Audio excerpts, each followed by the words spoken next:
नमस्कार दोस्तों। तो फाइनली जो सीज़ फायर के एफर्ट्स किए जा रहे थे और जिसमें बहुत दुनिया का सबसे महानतम जो निगोशिएटर था, सबसे महानतम मीडिएटर था पाकिस्तान, वो एक सीज़ फायर करवा रहा था यूएस और ईरान के बीच में। वो सीज़ फायर फाइनली फेल हो चुका है। ईरान ने ऑफिशियली साफ इस चीज़ को कह दिया कि भाई हम इस तरीके के मीडिएटर्स के साथ कोई मीडिएशन नहीं कर सकते।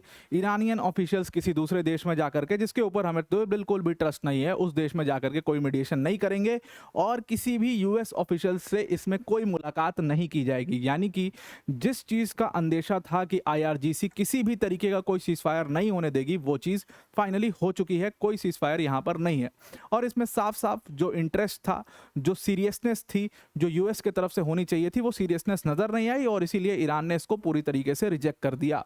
तो now two people will be very happy. एक तो आईआरजीसी इसमें बहुत खुश होगा बिकॉज अब वो अपनी ताकत दिखा सकते हैं, जो ताकत वो दिखा भी रहे हैं, और यूएस पूरी तरीके से बैकफुट पर है इस पूरे मैटर में।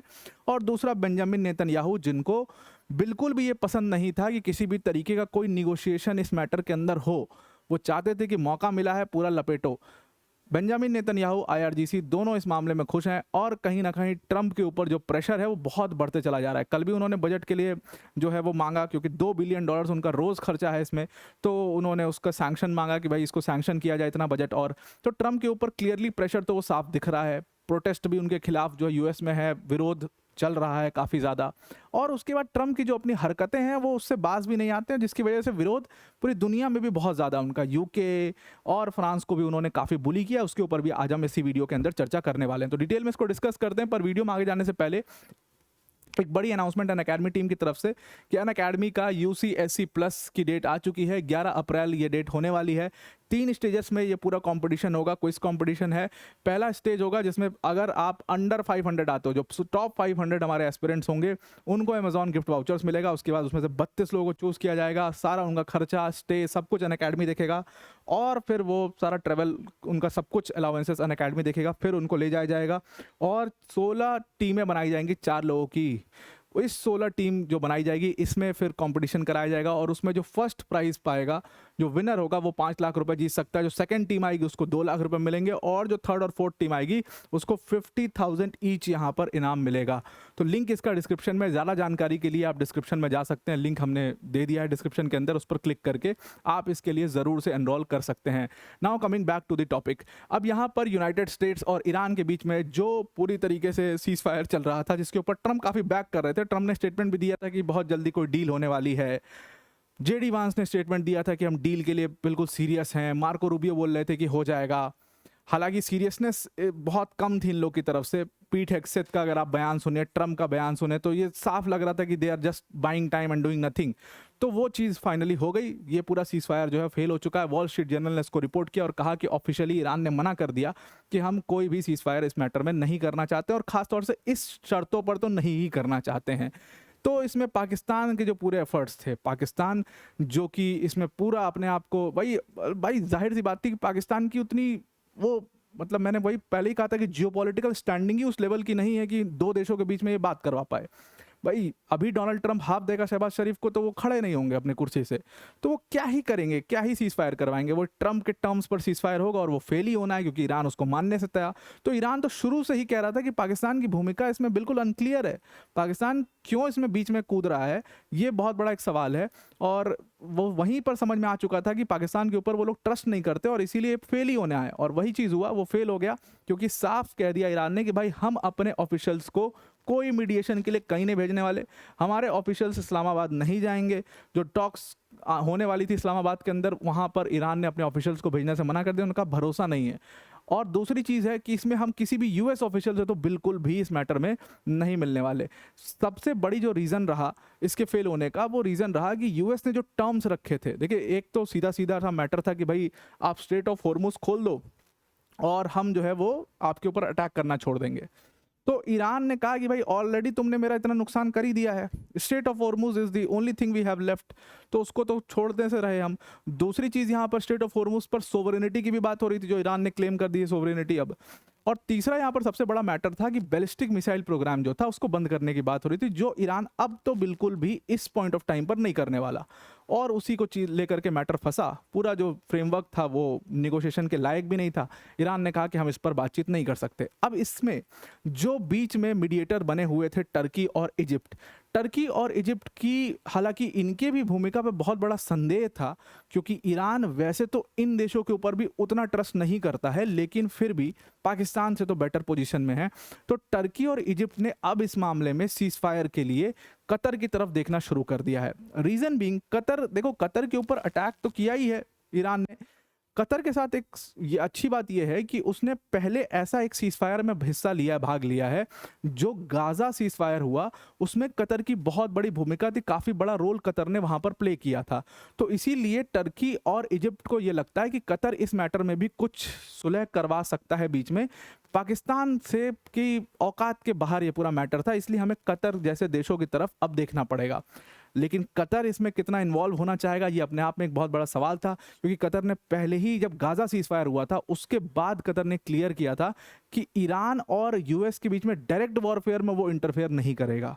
और वही चीज़ है, कतर अब उसमें कितना इंटरफेयर करता है, क्योंकि नुकसान काफ़ी बड़ा है, तो हो सकता है वो इंटरफेयर किया भी जाए। अब इसमें जो टर्म्स रखे गए थे सीज फायर के बहुत क्लियर है। सबसे पहला जो सबसे बड़ा फोकस इस पूरे मैटर के अंदर है वो that is straight of Hormuz, कि स्ट्रेट ऑफ हॉर्मुज को आप खोल दीजिए और उसके बाद फिर हम निगोशिएशंस करते रहते हैं, फिर चलता रहेगा। पहले स्ट्रेट ऑफ हॉर्मुज खोल दो, तो इसमें क्या है कि ईरान को पहले एक्ट करना है और उसके बाद पूरी वो बातचीत चलेगी।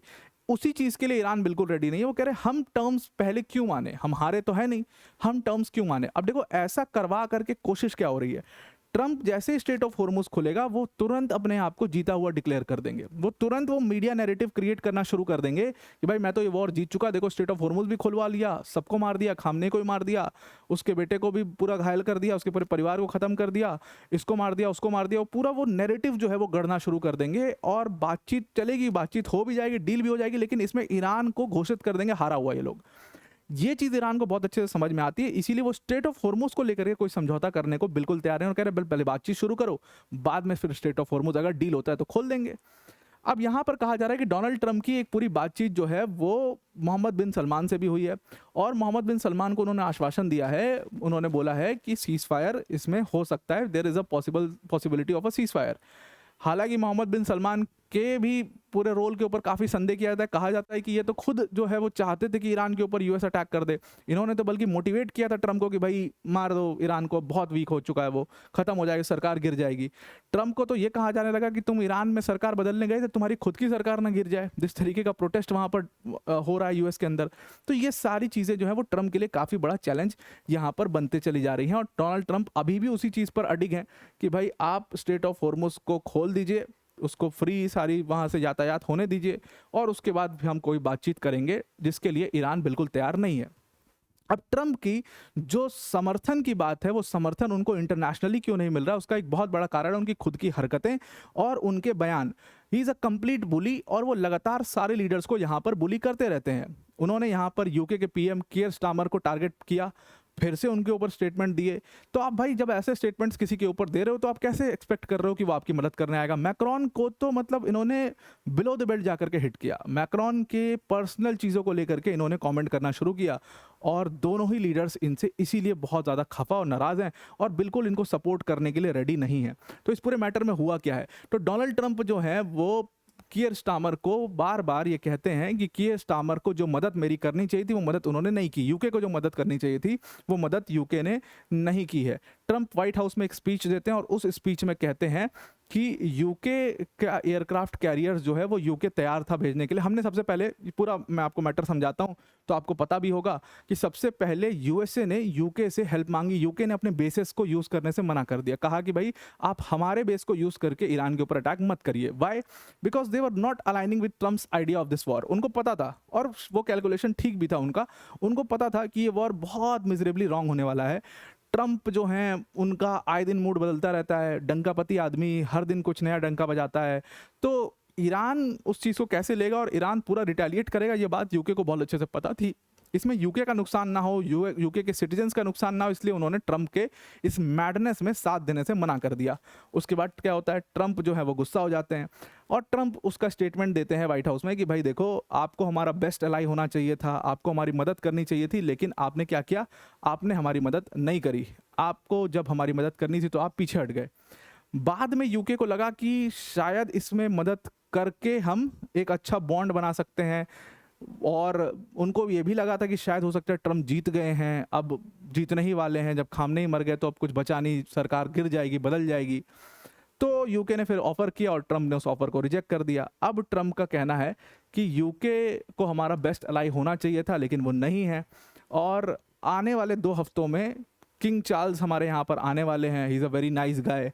उसके बाद उन्होंने बोला कि मतलब बुली करते हुए, मजाक उड़ाते हुए उन्होंने कहा कि देखो, उनके पास 2 टूटे फूटे पुराने एयरक्राफ्ट कैरियर्स हैं। मैंने कहा कि तुम्हें लगता है कि तुम वो भेजोगे हमारे लिए?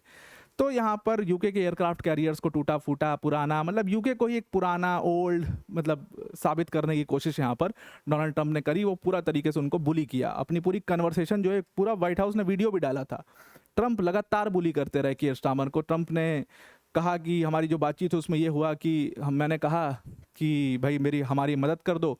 तो कीयर स्टारमर का कहना था कि I have to ask my team, मैं अपनी टीम से बात करके, भाई आपकी तरह सब लोग डंकापति तो है नहीं, जाहिर सी बात है वो सलाह मशवरा करेंगे भाई इसका क्या इम्पैक्ट होगा, कैसे होगा। तो उन्होंने कहा भाई मैं अपनी टीम से बात करके आपको बताता हूँ। उन्होंने कहा कि भाई तुम तो प्राइम मिनिस्टर हो, जो चाहो वो, भाई डिक्टेटर थोड़ी है, प्राइम मिनिस्टर ही तो है। तो उन्होंने कहा तुम तो प्राइम मिनिस्टर हो, जो चाहते हो वो कर सकते हो। तो उन्होंने कहा नहीं नहीं, ऐसा नहीं चलता हमारे यहाँ, मुझे अपनी टीम से बात करनी पड़ेगी, और हम जो है नेक्स्ट वीक हमारी मीटिंग है, उस मीटिंग के बाद बताते हैं। तो ट्रंप ने कहा पर वॉर तो अभी शुरू हो चुका है और नेक्स्ट वीक तक तो वॉर खत्म हो जाएगा। ट्रंप का तो पूरा फितूर था ना अपना कि 3 दिन में वॉर खत्म कर दूंगा, तो वही वो कहे 3 दिन में तो वॉर खत्म हो जाएगा।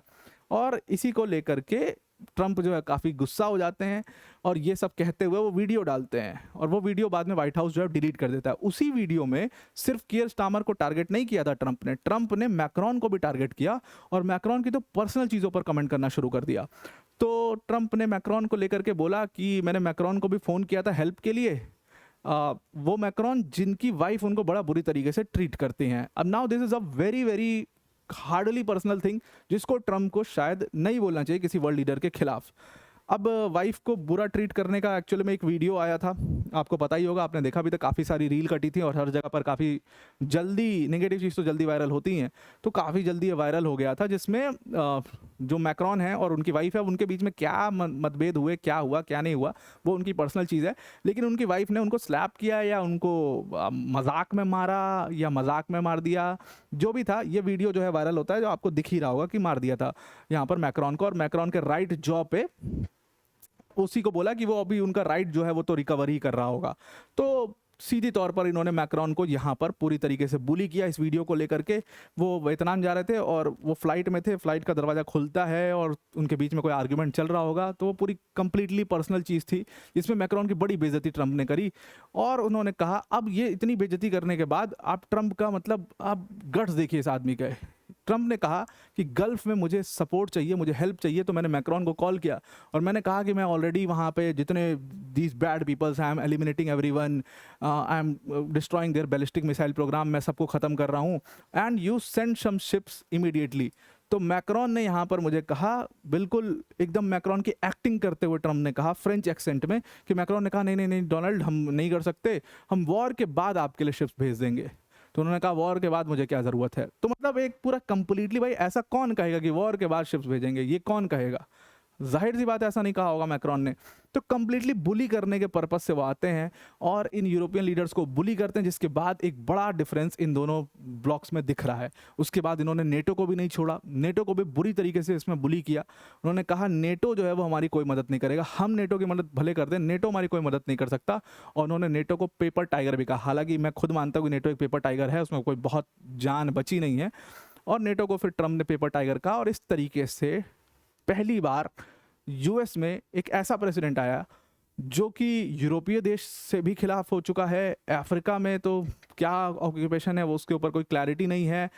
वेस्ट एशिया को बर्बाद कर दिया। और एशियन सब कॉन्टिनेंट, इंडियन सब कॉन्टिनेंट की बात करें तो यहाँ पर भारत से भी कोई बहुत खास रिश्ते नहीं है, चाइना से तो ऑलरेडी बहुत खतरनाक राइवलरी है। तो you can see a complete isolationism in US right now, और वो पूरी तरीके से यूएस को आइसोलेटेड कर चुके हैं। और अगर ऐसा ही 2-3 साल, वो 2 साल और कर दिया उन्होंने, तो मुझे लगता है कि यूएस कंप्लीटली आइसोलेटेड हो जाएगा और फिर से वो रिलेशनशिप स्टैब्लिश करने में यूएस को बहुत खर्चा भी करना पड़ेगा और बहुत समय भी लगेगा। आप इसके बारे में क्या सोचते हैं ज़रूर से बताइएगा। आई होप आपको पूरा आर्टिकल समझ में आ गया होगा। आज के लिए इतना ही। Thank you and have a nice day.